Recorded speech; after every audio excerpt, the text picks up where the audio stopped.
ठाणे मतदारसंघातील तिढा सुटल्याचा वाटत असतानाच उमेदवारीसाठी गुडघ्याला बाशी बांधून बसलेल्या इच्छुकांमध्ये स्पर्धा दिवसेंदिवस वाढल्याचं दृश्य आहे। तर महायुतीमध्ये ठाणे मतदारसंघावरून महायुतीत रस्सीखेच सुरू आहे। मुख्यमंत्री एकनाथ शिंदेंचा बालेकिल्ला असलेल्या ठाणे मतदारसंघावर भाजपने दावा केलाय, त्यामुळे महायुतीत धुसफूस सुरू आहे।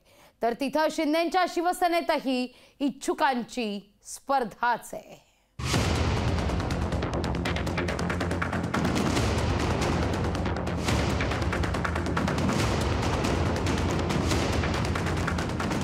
प्रतिष्ठेचं ठाणं कोण राखणार याबद्दल महायुतीमध्ये जोरदार चढाओढ पाहायला मिळते।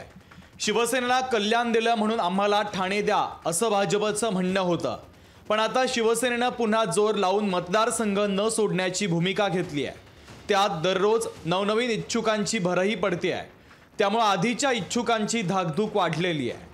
भाजपला जागा मिळेल असं चित्र निर्माण करून प्रचाराला लागलेले नवी मुंबईतले भाजपचे नेते संजीव नाईक यांचे नाव आता मागं पडलंय, पण शिवसेनेकडून देखील आघाडीवर असलेले रवींद्र फाटक यांचंही नाव कुठेतरी बासनात गेलंय।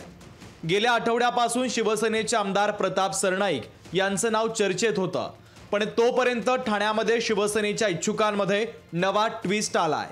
रविवारी महिला मेळाव्याचं आयोजन करून शक्ती प्रदर्शनाच्या माध्यमातून माजी महापौर मीनाक्षी शिंदे यांनी देखील आपली दावेदारी सांगितलेली आहे।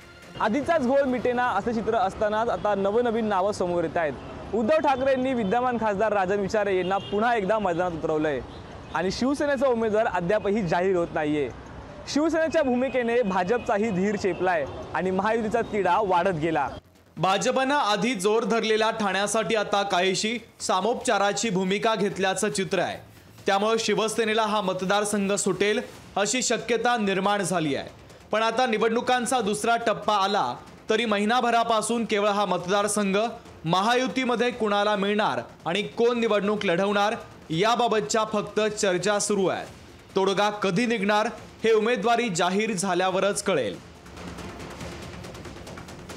शुभम कोळी, लोकशाही मराठी, ठाणे।